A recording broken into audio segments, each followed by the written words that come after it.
أعوذ بالله من الشيطان الرجيم بسم الله الرحمن الرحيم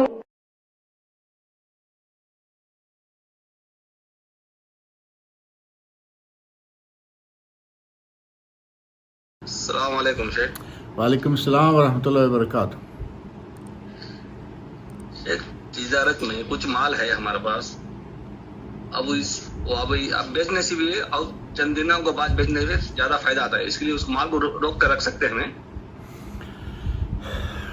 آج موجودہ دور میں آج کل ایک چیز جو بہت معروف ہے، سب جانتے ہیں، اور وہ ہے پاکستان میں جو سیلاب نے تباہیاں مچائی ہوئی ہیں۔ میری دعا ہے آپ سب لوگ بھی، جو بھی سن رہا ہے دیکھ رہا ہے، وہ بھی دعا کرے کہ اللہ رب العزت مسلمانوں کی حفاظت فرمائے، اور یہ جو جانیں تباہ ہو رہی ہیں، لاکھوں ملینز جانور بیچارے مارے جا رہے ہیں، لوگ بے گھر ہو رہے ہیں، گھر ٹوٹ رہے ہیں، اللہ تعالیٰ ان سب کی حفاظت فرمائے، اللہ تعالیٰ ان کے لیے اچھا انتظام فرمائے۔ ان ایام میں خاص طور پر، اور ہمیشہ یہ سلسلہ رہتا ہے، ان ایام میں چونکہ بالکل ایک سوال پچھلے دنوں آیا تھا کہ ان سیلابوں کی وجہ سے مرچی کی فصل جو ہے وہ بہت تباہ ہوئی ہے، بہت ساری فصلیں تباہ ہوئی ہیں، لیکن سوال والے نے مرچی کے بارے میں پوچھا کہ مرچی جو ہے وہ تباہ ہو گئی ہے، اور اگر ہم مرچی کو تھوڑا سا روک کے آرام سے، کیونکہ ابھی مارکیٹ میں ہے، تھوڑا سا روک کے بیچیں گے تو کیا یہ جائز ہوگا؟ وہی بات آپ کی ہے جو آپ نے پوچھی ہے جاوید صاحب نے، کہ مال ہے اور تھوڑا روک کے بیچیں گے تو اس کی قیمت بڑھ جائے گی۔ مال کی اگر مارکیٹ میں ضرورت ہے اور آپ اس کو اس لیے روک رہے ہیں کہ تھوڑا ٹھہر کے بیچیں گے، جب مال مارکیٹ سے ختم ہو جائے گا، ہم مارکیٹ میں مال اتاریں گے تو اس کی ہمیں چاندی ہو جائے گی، دوگنا ریٹ مل جائے گا، یہ ناجائز، یہ شرعاً اس کی اجازت نہیں ہے۔ نبی اکرم صلی اللہ علیہ وسلم کا ارشاد صحیح سند سے ثابت حدیث میں موجود ہے، لا یحتکر الا خاطئ۔ احتکار کیا ہے؟ ذخیرہ اندوزی۔ اور ذخیرہ اندوزی کیا ہے؟ جو اشیاء صرف ہیں، وہ چیزیں جو روزانہ استعمال ہو رہی ہیں، کچن میں استعمال ہو رہی ہیں، گھر میں استعمال ہو رہی ہیں، ان چیزوں میں سے جو چیزیں آپ دیکھتے ہیں کہ مارکیٹ میں موجود ہیں اور کم ہو رہی ہیں، ان کی قیمتیں تھوڑی بڑھ رہی ہیں، آپ کے پاس مال ہے، پیسہ ہے، آپ نے خرید کے گودام بھر لیے کہ ان کو اگلے مہینے بیچیں گے، اسے اگلے میں بیچیں گے، یہ ذخیرہ اندوزی ہے، اور یہ ذخیرہ اندوزی جو ہے وہ جائز نہیں ہے۔ نبی صلی اللہ علیہ وسلم نے اسے خطا کار شمار کیا، لا یحتکر الا خاطئ۔ احتکار اور ذخیرہ اندوزی صرف وہ کرتا ہے جو کہ خطا کار ہے، یا وہ ذخیرہ اندوزی کرنے والا خطا کار ہے۔ خطا کار آپ سمجھ سکتے ہیں نا، یہ لفظ جو ہے وہ کسی اچھے کام کے لیے نہیں ہوتا، غلط کام کے لیے کہتے ہیں یا اللہ ہمارے گناہ، ہماری خطائیں معاف کر دے۔ جس چیز پہ معافی مانگی جا سکتی ہے، اس کا مطلب یہ ہوا کہ وہ صحیح نہیں ہے، جائز نہیں ہے۔ اور نبی صلی اللہ علیہ وسلم کی دوسری حدیث ہے نا، کل بنی آدم خطا، بنی آدم سارے کے سارے خطا کار ہیں، گناہ گار ہیں۔ وخیر الخطائین التوابون، اور بہترین گناہ گار وہ ہیں جو گناہ کریں تو فوراً توبہ طائب ہو جائیں۔ تو اس سے معلوم ہوا کہ خطا اور گناہ ایک ایسی بات ہے، الفاظ کا تھوڑا فرق ہے۔ اگر کوئی آدمی ذخیرہ اندوزی کرتا ہے تو وہ خطا کار ہے، وہ گناہ گار ہے۔ اب ذخیرہ اندوزی کے نتیجہ میں جو پیسہ کمائے گا، کیا وہ جائز ہوگا، صحیح ہوگا؟ یہیں لگے ہاتھوں ایک بات اور ذکر کر دوں جو بڑی عام ہوئی، پچھلے دنوں وائرل ہوئی اس سلسلہ میں کئی ویڈیوز اور آڈیوز کلپس۔ کہا گیا کہ ہمیں ٹینٹوں کی ضرورت ہے۔ ٹینٹ جو واٹر پروف ٹینٹ ہوتے ہیں، جو ایسے موقع پہ جن کے گھر ختم ہو گئے، پانی میں بہہ گئے، ٹوٹ گئے، گر گئے، لوگ بیچارے جانے بچا کے بے گھر ہو کے پڑے ہیں جنگل میں، ان کو رات گزارنے کے لیے، ان کو سر چھپانے کے لیے ٹینٹ دینا ہے۔ ٹینٹوں کی قیمت کل تک جو ہے وہ 5,000 6,000 تھی، اور اب جب سیلاب آیا ہے تو فوری طور پر ٹینٹوں والوں نے اس کی قیمت 12,000 14,000 کر دی، 5,000 6,000 سے 12، یعنی 2 گنا کر کے۔ تاجروں کو اللہ رب العزت خیر و برکت عطا فرمائے اگر وہ صحیح رہیں. ابھی حدیث آپ کے سامنے آئی نا کہ اگر وہ صحیح اصولوں کے مطابق کام کریں تو ان کو یقیناً خیر و برکت ملے گی، کیونکہ تجارت خیر و برکت ہے. نبی اکرم صلی اللہ علیہ وسلم کا اپنایا ہوا ایک مبارک پیشہ ہے. تجارت مسنون پیشہ ہے. نبی اکرم صلی اللہ علیہ وسلم نے شروع میں نے ذکر کیا کہ آپ نے پہلے تھوڑا سا اجرت پر بھی کام کیا، جس سے ملازمت کہہ لیں، اجرت کہہ لیں، اور پھر جب آپ بڑے ہوئے تو آپ نے تجارت کا پیشہ اختیار کیا. شام کا سفر بڑا مشہور و معروف ہے، اور اسی سفر میں نبی صلی اللہ علیہ وسلم کی امانت، دیانت اور شرافت دیکھ کر آپ کے ساتھ جو حضرت خدیجہ الکبریٰ رضی اللہ عنہا کا غلام گیا تھا ساتھ میسرہ، انہوں نے آ کے کہا تھا کہ اس شخص میں یہ اوصاف حمیدہ ہیں، اور بالآخر نبی صلی اللہ علیہ وسلم کا آپ سے نکاح ہو گیا حضرت خدیجہ رضی اللہ. تو تجارت نبی صلی اللہ علیہ وسلم نے کی.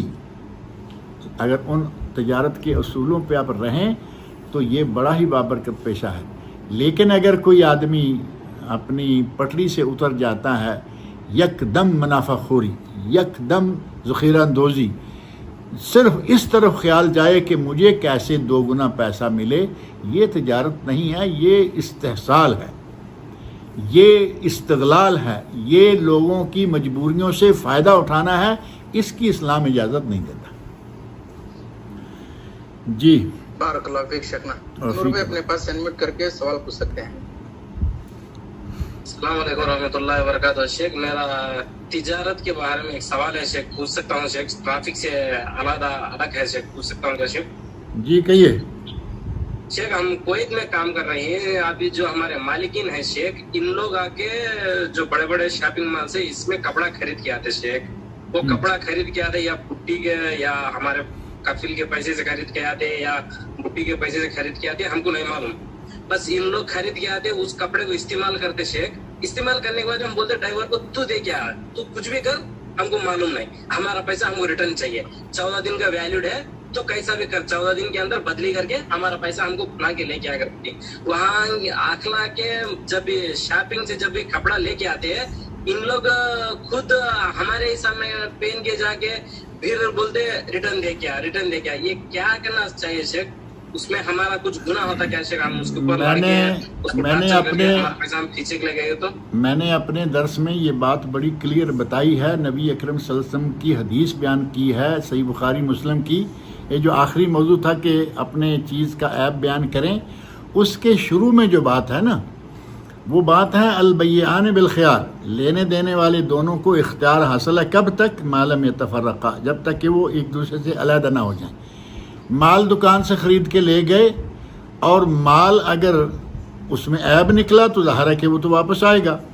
اگر مال میں عیب کوئی نہیں اور آپ کی شرط ہے کہ اگر کسی نے کوئی چیز بیچنی ہے تو اصل حالت میں فوری طور پر لا کے دے دے، تو پھر ظاہر ہے کہ اس شرط کے مطابق لا کے دے سکتا ہے. اگر ان اوقات سے یا آپ کے ایام سے یا ان دنوں سے جو آپ نے طے کیے ہوئے ہیں کسی چیز کی واپسی کے لیے، وہ دن گزر گئے، آپ کو کوئی منع نہیں ہے کہ آپ اس کا انکار کر دیں کہ بھائی ہماری شرط پوری ہو گئی. آپ نے پتہ نہیں کتنے عرصہ اس کو استعمال کیا نہیں کیا، اچھے طریقے سے بعض چیزیں استعمال کر کے واپس کی جا سکتی ہیں.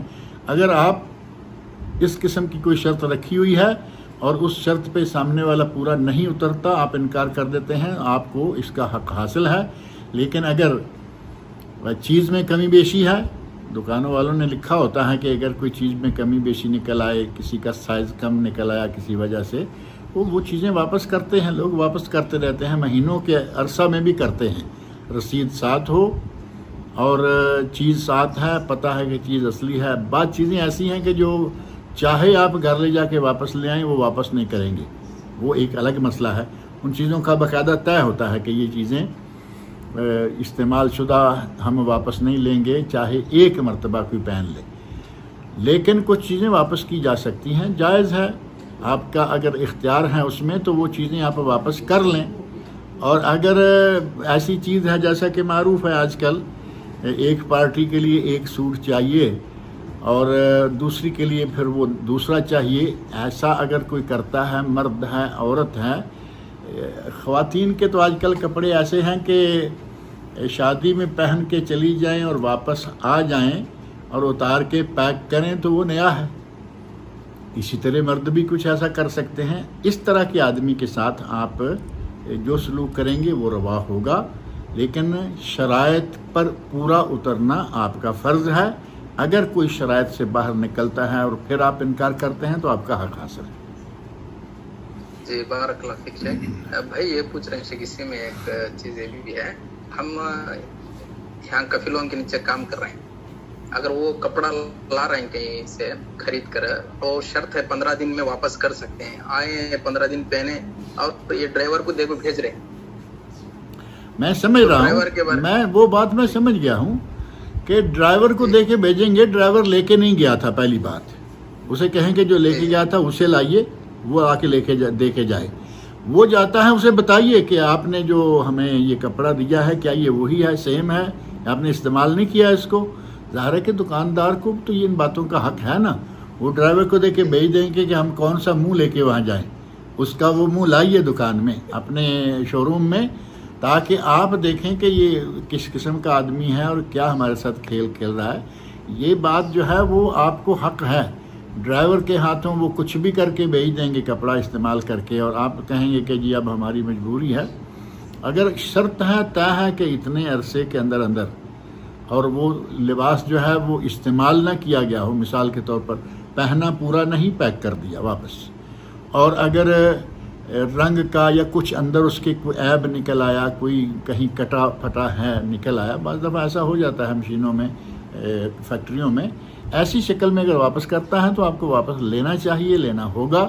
اور اگر وہ استعمال کر کے آپ استعمال شدہ مثال طور پر یہ قمیض سی ہے تو آپ کالر سے دیکھ سکتے ہیں کہ یہ پہنا گیا ہے، فوری طور پر پتہ چل جائے گا. اگر اس طرح کی کوئی بات ہے تو آپ کو حق ہے کہ آپ کہیں کہ بھائی ہم تمہیں جانتے نہیں، تم کون ہو، جو لے کے گیا تھا اسے لاؤ. آپ اس سے پوچھیں گے، وہ میرا خیال ہے وہ نہیں آئے گا. اگر آپ اس طرح واپس بھیجیں گے تو وہ نہیں آئے گا، کیونکہ اسے معلوم ہو گیا کہ یہ دکاندار جو ہے وہ ہمیں کھینچے گا وہاں. بارک اللہ فیک، بہت بہت شکریہ شیخ. میرا ایک آخری سوال ہے شیخ، انشاءاللہ اسی پر ختم کریں گے. شیخ سوال یہ ہے، ہمارے یہاں بہت سارے جگہ یہ آم کی جو کھیتیاں ہوتی ہیں شیخ، امریا بولتے ہیں ہمارے پاس ہے، اس کو آپ کو آم لگنے سے پہلے سے خرید لیتے شیخ، اتنے بول کر اتنے 1000 پہ اتنے لاکھ پہ بول کے پوری کھیت کو آم لگنے سے پہلے سے، یا پھول لگتا جب آم لگنے کی قریب رہتا جب بھی خرید لیتے ہیں. تو اب اس میں آ کر جو ہے اس طرح خرید کر پھر وہ آم جو ہے وہ کبھی زیادہ بھی آ جاتا ہے کبھی کم بھی آتا. اس طرح کیا یہ خرید کر ایک مسلمان اس طرح کی تجارت کر سکتا ہے؟ ہمارے یہاں عبدالقادر صاحب یہ سلسلہ جو چل نکلا ہے نا، یہ بہت غلط سلسلہ ہے. نبی صلی اللہ علیہ وسلم نے فرمایا، پہلی بات یہ کہ جو چیز آپ کے ہاتھ میں نہیں وہ نہ بیچو. ابھی باغ پہ پھل لگا نہیں تو آپ نے پھل بیچ دیا، تو ہاتھ میں تو نہیں ہے نا. پہلی بات یہ کہ وہ حدیث فٹ آتی ہے کہ جو چیز جس کے آپ ابھی مالک نہیں ہوئے، جو آپ کے ہاتھ میں نہیں ہے، آپ کے کنٹرول میں نہیں، آپ کے گودام میں نہیں، آپ کے نام ابھی نہیں ہوئی، وہ مت بیچو. اور یہ پھل ابھی درخت پہ آیا نہیں، پھل تو دور کی بات ہے، ابھی موسم بھی نہیں شروع ہوا. وہ چھوٹا بور جس کو کہتے ہیں نا، باریک آغاز میں جو باریک سا دانہ لگتا ہے، اس دانے کا موسم بھی ابھی نہیں آیا. پہلے سے پتا ہے کہ اس کے کھیت میں 100 درخت ہے. لینے دینے والوں کا چونکہ اپنا باغبانی کرنے والوں کا تجربہ ہوتا ہے، 100 کھیت ہے، اس پہ 100 درخت ہے، ایک درخت پہ اتنے من جو بھی ہے، اورنج ہے، آم ہے، فلاں ہے، وہ آئے گا اور ہم اس میں سے اتنا کما سکتے ہیں، اتنا اس کو دے دیں. اب وہ یہ بات طے کر رہے ہیں، لیکن اس کا وقت نہیں ہے، اس کی اجازت نہیں ہے. نبی اکرم صلی اللہ علیہ وسلم نے اس کی اجازت نہیں دی. نبی صلی اللہ علیہ وسلم فرماتے ہیں کہ اس وقت تک پھل کی خرید و فروخت کرنا جائز نہیں جب تک کہ اس میں رنگ نہ آ جائے، دانہ موٹا ہو جائے، پکا چاہے نہیں، ابھی چاہے پکا نہیں، لیکن اس پوزیشن میں آ چکا ہے کہ اللہ نہ کرے کوئی ناگہانی آفت آ جاتی ہے، آندھی آ جاتی ہے زور سے، پھل سارا گر گیا. گر کے وہ ظاہر ہے کہ دوسری دنیا میں تو نہیں چلا جائے گا نا، وہیں گرے گا. کچھ نہیں تو ان میں سے کچھ جو آم ہے مثال کے طور پر، آم کی پیل ہوتی ہے جس میں وہ کچھ دبا کے رکھتے ہیں کچھ دنوں کے لیے پیٹی میں یا کسی چیز میں، تو پھر وہ پک جاتا ہے، اس سے وہ کما لے گا۔ کچھ ایسا دانہ اس میں چھوٹا ہوگا کہ وہ پکنے کے لائق نہیں، اسے ایسے ہی کاٹ کے بازار میں بیچ دے گا تاکہ اس سے لوگ اچار وغیرہ بنائیں۔ اچار ظاہر ہے کہ وہ بھی ایک قیمتی چیز بنتی ہے، خریدنے والے خریدتے ہیں، بیچنے والے بیچتے ہیں۔ تو جو پھل ابھی اچار کے لائق بھی نہیں ہوا، آم ہی کی مثال لے لیں، ابھی وہ اچار کے لائق بھی نہیں ہوا اور آپ اسے بیچ دیتے ہیں، نبی صلی اللہ علیہ وسلم کی طرف سے اس کی اجازت نہیں ہے۔ آپ خرید و فروخت تب کیجئے جب اس میں پھل آ جائے اور پھل ایک پوزیشن تک پہنچ جائے، پورا پھل پکا نہیں لیکن اس میں سے کتنا بڑا نقصان ہونے کا خطرہ باقی نہ رہے۔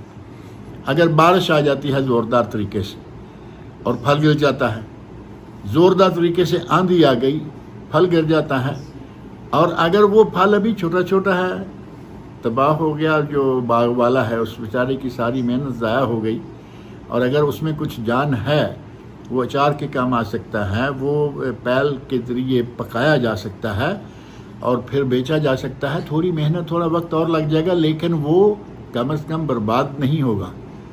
لہذا حدیث میں باقاعدہ یہ بات موجود ہے کہ جب تک پھل اپنا رنگ نہ پکڑنا شروع کرے، یعنی پکنے کے قریب نہ آ جائے، یا پھل اپنی ایک حیثیت جو اس کی ہوتی ہے وہ نہ بن جائے، اس وقت تک آپ خرید و فروخت نہیں کر سکتے۔ اور آج تو پھل کے صرف درخت گن کے ہی وہ سودے کر لیتے ہیں، وہ سودا کرنا بالکل جائز نہیں ہے، شرعاً اس کی اجازت نہیں ہے۔ جی بارک اللہ فیک شیخ، اس کی صورتحال کیا ہو سکتی ہے شیخ؟ پھل کے بغیر وہ درختوں کو دیکھ کے خریدنے کا اس کا کوئی بھی شرعی رہنمائی نہیں ہے؟ اجازت نہیں، اجازت نہیں ہے، رہنمائی ہے نا۔ نبی صلی اللہ علیہ وسلم نے بیچنے کے لیے، پھلوں کو بیچنے کے لیے ایک طریقہ ہوتا ہے تخمینے کا، یہ ضروری نہیں ہے کہ آپ تول کے ناپ کے دیں، تخمینہ ہے کہ اس میں اندازن اتنا ہوگا، دینے والا بھی جانتا ہے اندازن، لینے والا بھی جانتا ہے اندازن، لیکن وہ پھل تو ہو جائے نا۔ یہ نہیں ہے کہ اس میں ہدایت نہیں ہے، ہدایت یہی ہے کہ جب تک وہ پھل کی شکل میں نہیں آ جاتا تب تک آپ بیچ نہیں سکتے۔ خریدنے والا خریدتا ہے غلط کرتا ہے، بیچنے والا بیچتا ہے غلط کرتا ہے۔ اگر خریدنے کے بعد مثال کے طور پر خرید لیا اور پھل جو ہے وہ آیا ہی نہیں، اس نے کہا کہ تمہارے اس باغ کے یہ 100 درخت ہیں، اس کی اتنی قیمت ہے، یہ لو، قیمت دے دی۔ اللہ کی قدرت ایسی ہے، کوئی کیڑا کوئی بیماری آ گئی، پھل پہ درخت آیا ہی نہیں، کیا ہوگا؟ پھل پہ درخت لگ گیا، شروع ہو گیا، لیکن ساتھ ہی بارش ہوئی، سارا وہ جو باریک دانہ پھل کا آیا تھا وہ ختم ہو گیا، بلکہ شروع میں جو پھول سے ہوتے ہیں وہ بھی ختم ہو گئے۔ چھوٹا تھوڑا سا دانہ بنا، آندھی طوفان بارش کچھ بھی ہوا ختم ہو گیا۔ کبھی خریدنے والا تباہ ہو جائے گا اور کبھی بیچنے والا، دونوں میں سے کسی کا نقصان ضرور ہوگا۔ لہذا اسلامی اصول اور قاعدہ تجارت کے مطابق یہ بیچ ہی نہیں سکتے، اور خریدنا ظاہر ہے کہ خریدنے والا آ رہا ہے، بیچنے والا جب بیچے گا نہیں تو زبردستی تو نہیں لے لے گا نا۔ یہ مالک جو باغ کا مالک ہے، اس مالک کا فرض ہے کہ جب تک پھل ایک حیثیت اختیار نہ کیا جائے، وہ اپنے کھیت کے پھلوں کو، درختوں کو محض گنتی کے ساتھ کہ اتنے درخت ہیں وہ نہ بیچے، یہ جائز نہیں ہے۔ بارک اللہ فیک شیخنا، الحمدللہ اللہ تعالیٰ کا بے انتہا شکر ہے، آج کی مجلس اللہ کے فضل و کرم سے اختتام کو پہنچی ہے۔ اللہ تعالیٰ کے شکریہ کے بعد ہم فضیلت الشیخ محمد منیر قمر حفظہ اللہ کا بھی شکریہ ادا کرتے ہیں۔ شیخ محترم نے ہم نوجوانوں کے لیے اپنا قیمتی وقت نکالے ہیں۔ اللہ تعالیٰ شیخ محترم کے ان خدمات کو اور دیگر جو بھی شیخ محترم خدمات انجام دے رہے ہیں ان کو ذخیرہ آخرت صدقے جاریہ بنائے۔ السلام علیکم ورحمۃ اللہ وبرکاتہ۔ وعلیکم السلام ورحمۃ اللہ وبرکاتہ۔